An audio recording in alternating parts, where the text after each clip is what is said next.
Saviez-vous que derrière les sourires chaleureux et les paysages idylliques de la petite maison dans la prairie se cachait une réalité bien plus sombre? Ce qui semblait être un havre de paix télévisé cachait des luttes personnelles, des tensions de pouvoir et des blessures profondes. Aujourd'hui, nous allons plonger dans l'histoire de Karen Grassley, l'actrice qui incarnait Caroline Ingalls. Pendant des décennies, elle a gardé le silence. Mais à 83 ans, elle a décidé de raconter sa vérité. Une vérité qui jette une ombre sur l'homme qui était pourtant considéré comme le père idéal de l'Amérique. Bienvenue dans cette exploration fascinante de ce qui se passait vraiment derrière les coulisses de cette série culte. La genèse d'une icône télévisée. Lorsque La Petite Maison dans la Prairie a fait ses débuts en 1974, elle a immédiatement conquis le cœur des téléspectateurs. Inspirée des livres de Laura Ingalls Wilder, la série promettait des récits chaleureux, remplis de valeurs familiales et d'histoires de résilience. Mais derrière cette image idyllique se trouvait Michael Landon, un acteur déjà célèbre grâce à son rôle dans Bonanza. Landon n'était pas seulement le héros de la série, il en était aussi le producteur exécutif, le réalisateur et souvent le scénariste principal. En d'autres termes, il contrôlait presque tout. En face de lui, Karen Grassley, une actrice talentueuse mais peu connue, venait de décrocher le rôle de sa vie. Une opportunité qui semblait être un rêve devenu réalité. Grassley, diplômée de la prestigieuse London Academy of Music and Dramatic Art, avait eu une carrière théâtrale respectable, mais instable. Avant son audition, elle faisait face à des difficultés financières sévères. Elle a même dépensé ses derniers $40 pour acheter une robe en laine afin de se présenter sous son meilleur jour. Et cela a payé. Michael Landon, impressionné par son talent, aurait dit après son audition « Envoyez-la à la garde-robe ». Les débuts prometteurs et l'admiration pour Landon. Au début, Karen Grassley était pleine d'admiration pour son collègue. Landon était charismatique, drôle et incroyablement dévoué à son travail. Lors du tournage de l'épisode pilote, il s'est montré patient et encourageant, aidant Grassley à s'adapter aux exigences de la télévision. Dans des interviews ultérieures, elle a même décrit Landon comme un mentor bienveillant. Il lui donnait le temps de trouver ses marques, et son soutien était inestimable pour une actrice novice à la télévision. Mais les choses allaient rapidement changer. Les premières fissures. Dès la deuxième saison, diffusée entre 1975 et 1976, des tensions ont commencé à apparaître. Grassley, qui incarnait l'un des personnages principaux de la série, estimait que son salaire ne reflétait pas son importance. La série était déjà un succès retentissant, générant des revenus considérables grâce aux produits dérivés et à des audiences records pour NBC. Pourtant, Grassley gagnait un salaire comparable à celui des enfants acteurs de la série. Quand elle a abordé Michael Landon pour demander une augmentation, sa réponse a été glaciale. Il lui aurait dit que les sondages montraient que son personnage, Caroline, n'était pas aussi populaire que les autres. En clair, elle était remplaçable. Grassley a été profondément blessé par cette réponse, mais ce n'était que le début de ses frustrations. Le contrôle de Michael Landon avait une emprise totale sur la série. Il contrôlait les scénarios, les performances et même l'ambiance sur le plateau. Selon Grassley, après sa demande d'augmentation, son rôle a commencé à être réduit. Les intrigues qui mettaient en avant Caroline Ingalls étaient soudainement réécrites. Ses scènes étaient raccourcies, ses répliques diminuées. C'était comme si on voulait effacer sa contribution. Mais ce n'était pas tout. Lors du tournage de scènes intimes entre Charles et Caroline, Landon se permettait de faire des blagues grossières et déplacées. Grassley, entouré d'hommes sur le plateau, se sentait piégé et humilié. Elle décrivit plus tard ces moments comme profondément inconfortables, une expérience qui la laissait vulnérable et sans défense. La descente aux enfers personnels. En coulisses, la vie personnelle de Grassley n'était pas moins tumultueuse. Après l'échec de son premier mariage, elle luttait contre des difficultés financières et des souvenirs douloureux liés à son père, un homme alcoolique et suicidaire. Pour échapper à cette souffrance, elle a commencé à boire. Au début, c'était un moyen de gérer le stress. Mais rapidement, sa consommation d'alcool est devenue incontrôlable. Grassl menait une double vie. À l'écran, elle incarnait une mère aimante et forte. Mais en privé, elle sombrait dans le désespoir. Elle avoua plus tard qu'elle buvait pour oublier, mais que cela ne faisait qu'aggraver son mal-être. Le point de rupture survint en 1977, lorsque deux incidents humiliants la confrontèrent à sa dépendance. Lors d'un déjeuner organisé pour ses collègues, elle se surprit à penser obsessionnellement à une bouteille de vin. Quelques jours plus tard, lors d'une conférence féministe, elle but trop et fit un discours embarrassant. Ces événements furent un électrochoc. Grassl réalisa qu'elle devait changer. Elle chercha de l'aide, rejoignit un programme de rétablissement et entama un long chemin vers la sobriété. L'impact de la sobriété et la lutte pour le respect. Sa sobriété lui apporta une nouvelle clarté, mais elle la rendit aussi plus consciente des injustices qu'elle subissait sur le plateau. Les tensions avec London ne s'étaient jamais apaisées. Au contraire, elles s'aggravaient. Grassley avait espéré que son professionnalisme suffirait à rétablir une relation de respect. Mais London continuait à affirmer son pouvoir, parfois de manière subtile, parfois de manière ouvertement humiliante. Pour Grassl, ce n'était pas seulement une question de salaire ou de répliques réduites. C'était un combat pour être reconnu comme une égale, dans une industrie où les femmes étaient souvent marginalisées. La fin de la série est le début d'un nouveau chapitre. Lorsque La petite maison dans la prairie prit fin en 1983, Grassl ressentit un mélange de soulagement et d'incertitude. Elle avait incarné Caroline Ingalls pendant près d'une décennie, mais ce rôle avait laissé des cicatrices profondes. Elle retourna à ses premières amours, le théâtre, mais elle se heurta à un autre défi. Pour le public, elle était et resterait toujours Caroline Ingalls.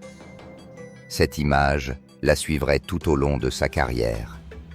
Les révélations tardives et la quête de réconciliation. Ce n'est qu'en 2021, avec la publication de ses mémoires Bright Lights, Prairie Dust, que Karen Grassl a brisé le silence. Pour la première fois, elle a parlé ouvertement de ses luttes contre l'alcoolisme, des humiliations subies sur le plateau et de la dynamique de pouvoir toxique avec Michael London. Ces révélations ont choqué de nombreux fans, mais elles ont aussi permis de reconsidérer l'impact de ses comportements sur les femmes dans l'industrie du divertissement. L'héritage de Michael London et ses zones d'ombre. La carrière de Michael London reste marquée par son succès phénoménal à la télévision. Après La petite maison dans la prairie, il continua à produire et jouer dans des séries acclamées comme Les routes du paradis. Mais les révélations de Karen Grassl ont permis de jeter un éclairage plus nuancé sur l'homme derrière la caméra. Pour beaucoup, London représentait l'image d'un père idéal, quelqu'un qui incarnait des valeurs familiales fortes. Cependant, en coulisses, il était également connu pour son humour provocateur, son contrôle presque tyrannique et sa difficulté à accepter les critiques. Karen Grassl n'a jamais cherché à détruire son héritage. Dans ses mémoires, elle reconnaît ses talents indéniables. Il avait une énergie incroyable. Il savait comment captiver un public, et son amour pour raconter des histoires était contagieux. Mais elle a également insisté sur un point crucial. Il était humain, avec ses forces et ses faiblesses. Et parfois, ses faiblesses ont blessé ceux qui l'entouraient. Une industrie qui change lentement. Les années 1970 et 1980 marquaient une époque où les abus de pouvoir dans l'industrie du divertissement étaient rarement remis en question. Les acteurs, en particulier les femmes, n'avaient que peu de recours face aux comportements déplacés ou aux discriminations. Karen Grassl a dû naviguer dans ce système hostile, où demander une augmentation ou dénoncer une blague sexiste pouvait suffire à ruiner une carrière. Cependant, depuis, Hollywood a évolué. Des mouvements comme Add Me Too ont permis à de nombreuses actrices de partager leurs expériences et de demander des comptes aux figures d'autorité. Si Karen Grassl ait débuté sa carrière aujourd'hui, ses demandes de reconnaissance auraient sans doute trouvé un écho bien différent. Le poids du silence. Pour Karen Grassl, le silence qu'elle a choisi de garder pendant des décennies était autant une stratégie de survie qu'un fardeau. Elle savait que parler ouvertement des dynamiques de pouvoir sur le plateau aurait pu compromettre sa carrière, mais ce choix ne l'a pas épargnée. Dans une interview récente, elle a confié « Le silence peut protéger, mais il peut aussi isoler. Pendant des années, j'ai porté ces expériences seule, sans avoir personne à qui en parler. » Ce silence s'est répercuté sur sa vie personnelle. Grassl a décrit l'isolement émotionnel qu'elle ressentait, même en dehors du plateau. Elle était entourée d'amis et de collègues, mais elle se sentait incapable de partager la profondeur avec son passé. Douleur. Un des moments les plus poignants de la vie de Karen Grassl est sa décision d'écrire à Michael London après avoir appris qu'il était atteint d'un cancer du pancréas. Dans cette lettre, elle a choisi le pardon. Pas parce que ses blessures avaient disparu, mais parce qu'elle voulait se libérer du poids de la rancune. London, malgré ses défauts, avait joué un rôle déterminant dans sa carrière et elle souhaitait lui rendre hommage d'une manière apaisée. Lorsqu'elle apprit que London avait lu sa lettre et en avait été émue, cela lui apporta une forme de clôture. « Je n'avais pas besoin d'un grand geste public », a-t-elle expliqué. Savoir qu'il avait compris était suffisant. Une vie après la télévision. Après la fin de La Petite Maison dans la Prairie, Karen Grassl s'est consacrée au théâtre, sa première passion. Elle a joué dans des productions régionales et nationales, retrouvant une liberté artistique qu'elle avait parfois perdue à la télévision. Cependant, le public avait du mal à la voir autrement que comme Caroline Ingalls. Cette image, bien que flatteuse, limitait ses opportunités. Grassl a souvent exprimé sa frustration face à ce phénomène, tout en reconnaissant l'impact positif du rôle sur sa carrière. Dans les années 1990 et 2000, elle a également fait des apparitions dans des films et séries, mais son principal centre d'intérêt est resté le théâtre. Les mémoires qui changent tout. La publication de ces mémoires, Bright Lights, Prairie Dust, en 2021, a marqué un tournant dans la vie de Karen Grassl. Pour la première fois, elle a ouvertement parlé de ses luttes personnelles et professionnelles. Elle a décrit avec une honnêteté brutale les humiliations qu'elle avait subies, ses combats contre l'alcoolisme et la façon dont ces expériences avaient façonné sa vie. Les réactions à ces mémoires ont été variées. Certains fans ont été choqués de découvrir une facette plus sombre de La Petite Maison dans la Prairie. D'autres ont salué le courage de Grassl pour avoir brisé le silence. Elle a également reçu de nombreux témoignages de soutien, en particulier de femmes qui avaient vécu des expériences similaires dans leur propre carrière. Un message d'espoir. Aujourd'hui, Karen Grassl vit une vie tranquille, loin des projecteurs. Elle est fière du chemin parcouru et des batailles qu'elle a remportées, même si ses victoires ont été coûteuses. Son histoire est une source d'inspiration pour ceux qui luttent contre l'adversité. Elle rappelle que, même dans les moments les plus sombres, il est possible de trouver la résilience et de se relever. Grassl a également exprimé son espoir que les générations futures d'acteurs et d'actrices n'aient pas à affronter les mêmes obstacles qu'elle. « Nous avons parcouru un long chemin, dit-elle, mais il reste encore beaucoup à faire. Une femme dans un monde d'hommes, Karen Grassl n'était pas seulement une actrice talentueuse, mais aussi une femme essayant de naviguer dans une industrie dominée par les hommes. Les années 1970 représentaient une époque où les femmes, même les plus compétentes, étaient souvent reléguées à des rôles de soutien, tant à l'écran que dans les coulisses. Pour Grassl, ce déséquilibre était particulièrement visible sur le plateau de La Petite Maison dans la Prairie. Bien qu'elle incarnât Caroline Ingalls, une figure centrale et le pilier moral de la série, les décisions importantes, qu'il s'agisse des intrigues ou des dialogues, étaient toujours prises par des hommes.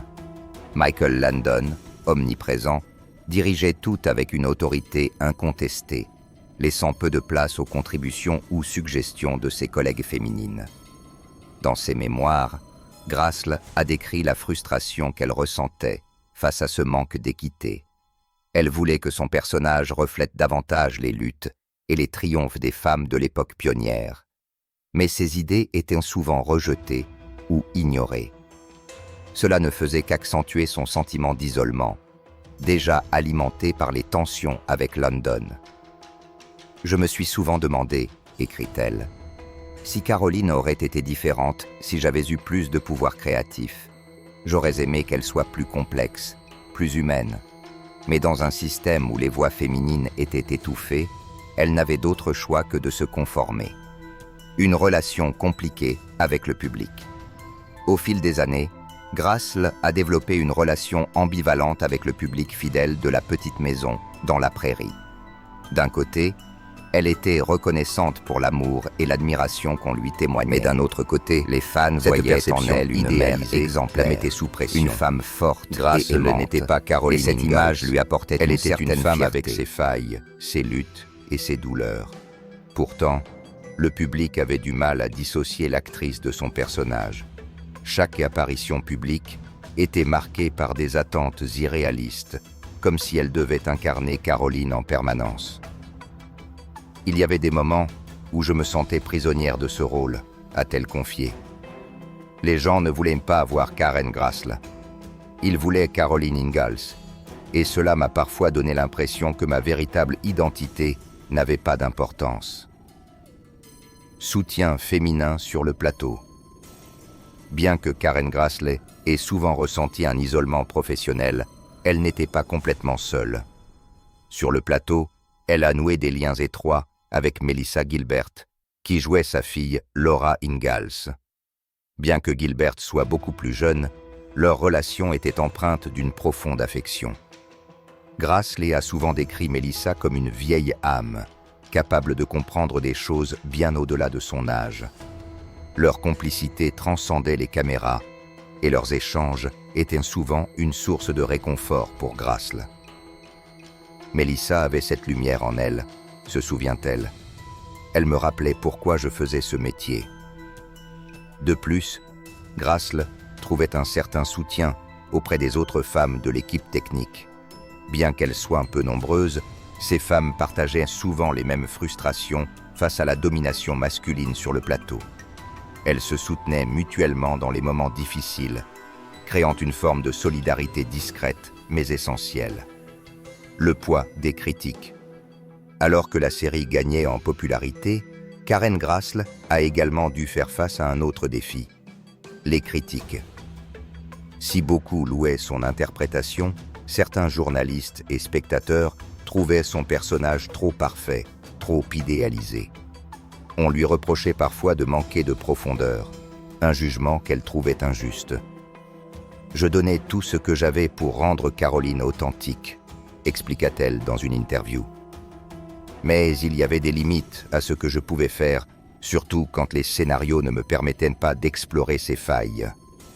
Ces critiques pesaient lourdement sur elle, car elle semblait ignorer les efforts qu'elle déployait pour insuffler de l'humanité à son personnage. Mais au fil du temps, Grassl a appris à développer une carapace. Elle a compris que les attentes du public et des critiques étaient souvent irréalistes et qu'elle ne pouvait pas plaire à tout le monde. La quête d'indépendance.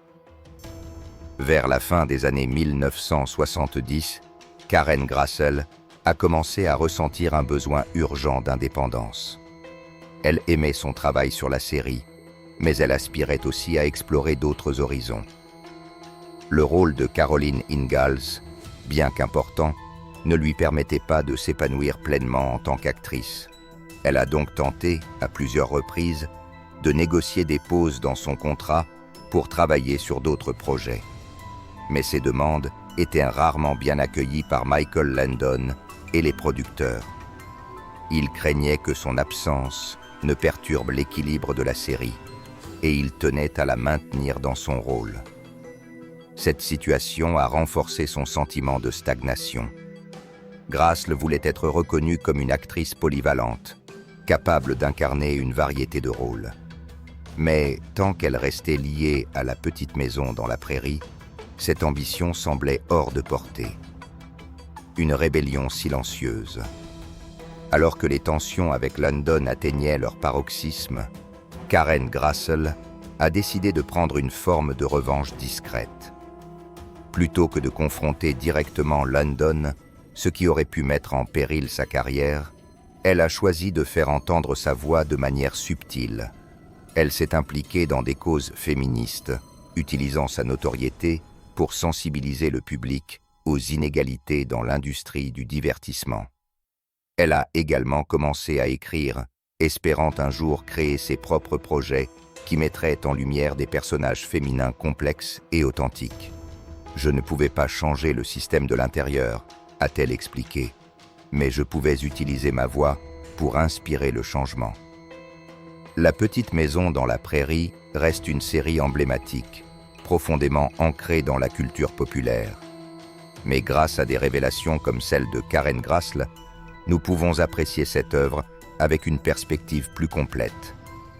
Elle nous rappelle que derrière les histoires que nous aimons, il y a souvent des êtres humains complexes, avec leurs forces et leurs faiblesses.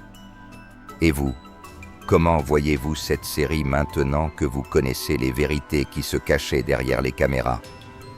Partagez vos réflexions dans les commentaires et n'oubliez pas de vous abonner pour d'autres récits captivants.